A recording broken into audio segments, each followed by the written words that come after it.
Boa tarde, estamos de volta com o Senado agora.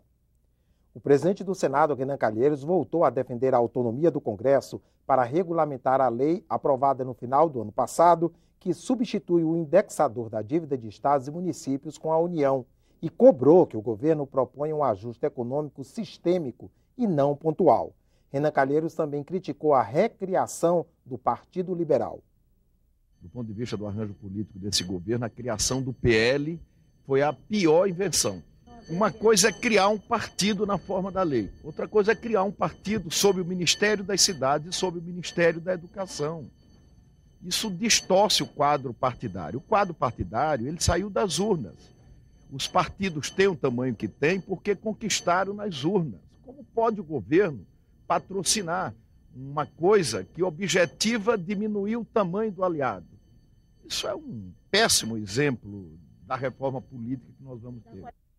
O ministro da Pesca, Helder Barbalho, foi à Comissão de Agricultura detalhar as metas do Ministério para 2015.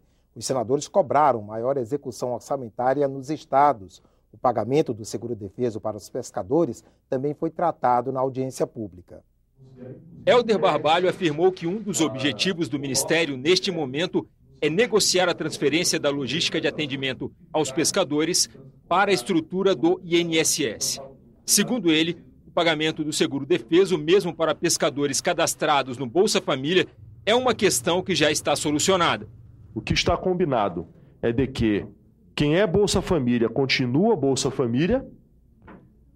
No período do seguro-defeso, ao receber o seguro-defeso, ele tem suspenso o Bolsa Família porque ele extrapola a renda do critério do Bolsa Família.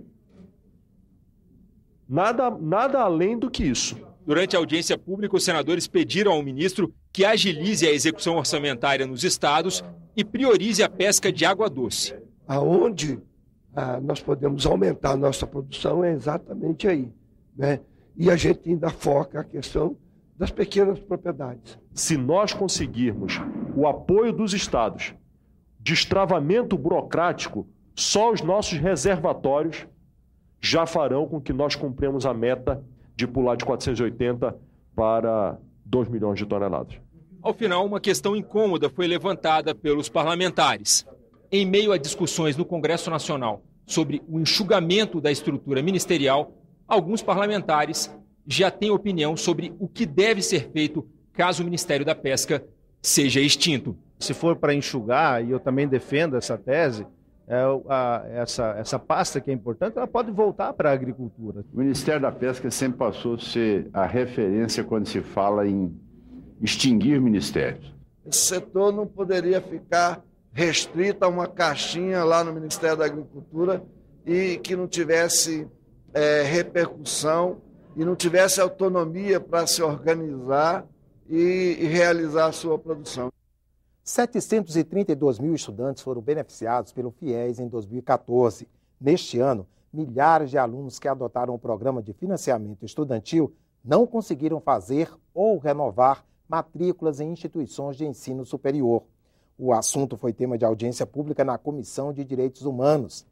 Representantes de universidades criticaram a mudança de critérios para a concessão do financiamento. Disseram que gerou insegurança por não ter sido comunicada com antecedência.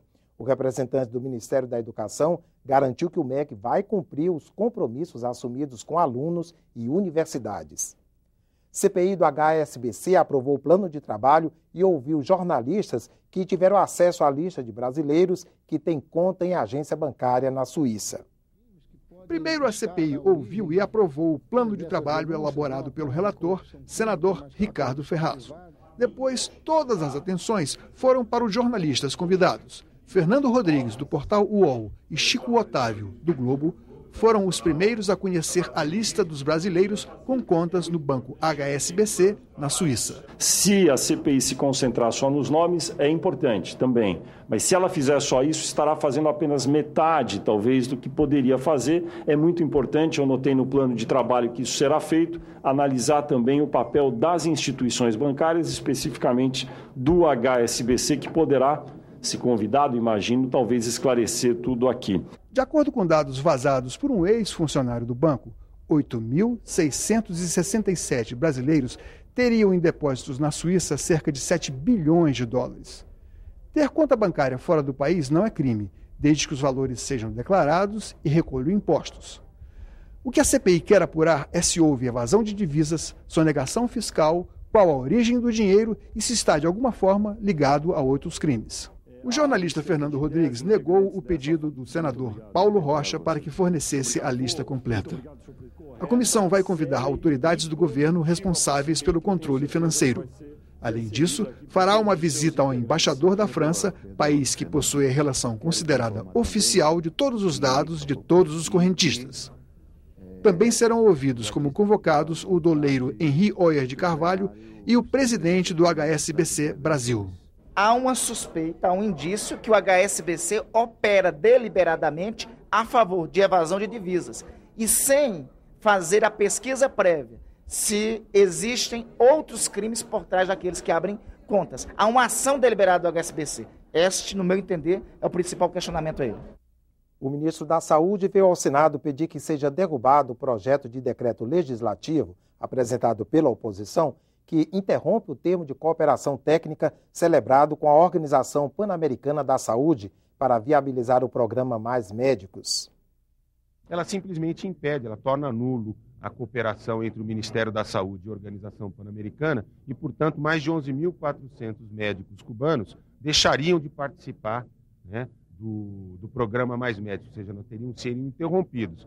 Ou seja, praticamente ela decreta o fim do programa Mais Médicos. Não tem nenhuma ameaça ao projeto. O que nós estamos solicitando é que a fraude, que as ilegalidades que foram cometidas de pessoas que são espiões cubanos, que nunca foram médicos e que foram rotulados, identificados e credenciados como médicos. O que nós estamos pedindo é que essas pessoas sejam identificadas e sejam excluídas da condição de médicos. A Comissão de Relações Exteriores aprovou por unanimidade a indicação de 2 novos embaixadores, Luiz Alberto Figueiredo para os Estados Unidos e Francisco Costa Soares para a Jordânia. Francisco Soares ressaltou o papel estratégico da Jordânia no Oriente Médio, segunda maior democracia da região, atuando como posto de negociação diplomática. Também destacou as áreas em que é possível estreitar as relações com o Brasil. O país apresenta grandes fragilidades, tanto em termos de segurança energética como de segurança alimentar, o que gera algumas oportunidades para empresas brasileiras. No caso da segurança energética, eles importam 96,7% da energia, e no caso dos alimentos, eles importam 97%. Já Luiz Alberto Figueiredo, ex-ministro de Relações Exteriores e indicado para a Embaixada do Brasil nos Estados Unidos, reforçou a importância da parceria com os norte-americanos. Nos últimos anos, o comércio bilateral cresceu 77%, passando de 35 bilhões para 62 bilhões de dólares. Sempre buscando atrair novos investimentos para o Brasil. Temos que buscar estreitar mais ainda a cooperação educacional, que já é muito forte, como eu disse, intensificar muito o intercâmbio em ciência, tecnologia, inovação. Apesar de hoje a China ser nosso maior parceiro, a relação com a China é de commodities, como Vossa Excelência bem disse, enquanto com os Estados Unidos são com os bens e mercadorias de valor agregado, aqueles que nos interessam, inclusive com transferência de tecnologia. Se estabelecemos cooperação nesse aspecto com os grandes centros da Califórnia, com os centros de pesquisa aqui, nós vamos ter a instalação, tanto lá como aqui em parceria, de uma indústria nova de biotecnologia na área cosmética, na área de fármacos. O Senado agora termina aqui. Continue com a nossa programação. Boa tarde.